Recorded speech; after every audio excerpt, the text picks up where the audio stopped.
আবারও চর্চায় বাংলাদেশ, কারণ এই মুহূর্তে সত্যজিৎ রায়ের পৈতৃক ভিটে ভাঙচুর করা হয়েছে, যা কিনা ১.৫ শতাধিক বছর পুরনো। সেই বাড়ির মালিক প্রয়াত জমিদার হরিকিশোর রায়, তিনি ছিলেন সত্যজিৎ রায়ের ঠাকুরদা, আর তার পৈতৃক ভিটে ভাঙচুর করায় একটা আঘাত এনেছে রীতিমতো। আর তা নিয়ে এবার সরব হয়েছে বিদেশ মন্ত্রক।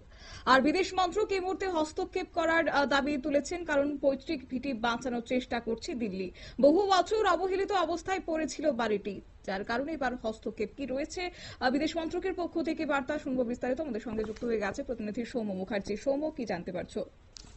দেখো, গতকালই বিষয়টি প্রথম প্রকাশ্যে আসার পরেই পশ্চিমবঙ্গের মুখ্যমন্ত্রী মমতা বন্দ্যোপাধ্যায় এই ঘটনার তীব্র নিন্দা করেছিলেন এবং ইউনূস সরকার যে বাড়ি ভাঙার চেষ্টা করছে তার বিরোধিতা করে ভারত সরকারের দৃষ্টি আকর্ষণ করেছিলেন।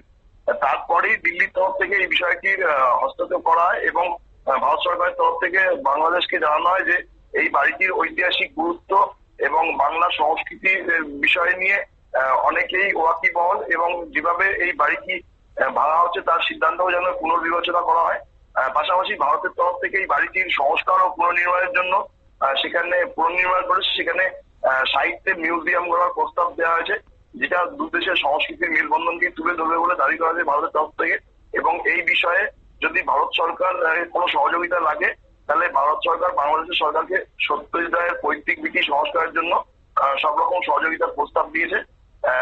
যদিও যেটা ঢাকার তরফ থেকে জানানো গেছে যে তারা এই বিষয়টি নিয়ে বিতর্ক তৈরি হওয়ার পরেই ওখানে ভাঙার কাজ বন্ধ রেখেছে এবং তারা কিভাবে ওই জায়গাটাকে সংরক্ষণ করা যায় সেই চেষ্টা চলছে।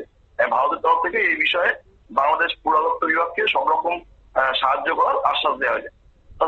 একেবারে ধন্যবাদ। আপনারা শুনলেন, অর্থাৎ বহু বছর বাড়িটি বাংলাদেশ শিশু একাডেমির ময়মনসিংহ জেলার অফিসে ব্যবহৃত ছিল, কিন্তু বর্তমানে সেখানে জানা গেছে যে শিশু একাডেমির বাড়িটি বহুতল তৈরির সিদ্ধান্ত নেওয়া হয়েছে, আর ইতিমধ্যে বাড়িটির সামনের অংশের প্রায় পুরোটাই ভাঙা হয়ে গেছে।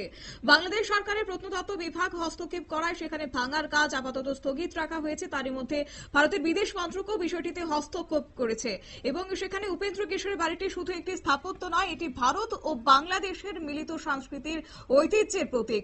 আর এই বাড়িটিকে সাহিত্য স্মারক হিসেবে সংরক্ষণ করার সম্ভাবনা এবার খতিয়ে দেখা হচ্ছে। প্রয়োজনীয় ভারত সরকার সহযোগিতা করবেন বলেও কিন্তু আশ্বাস দিয়েছেন। নিয়ে নিচ্ছি ছোট্ট একটি বিজ্ঞাপন বিরতির, সঙ্গে থাকুন।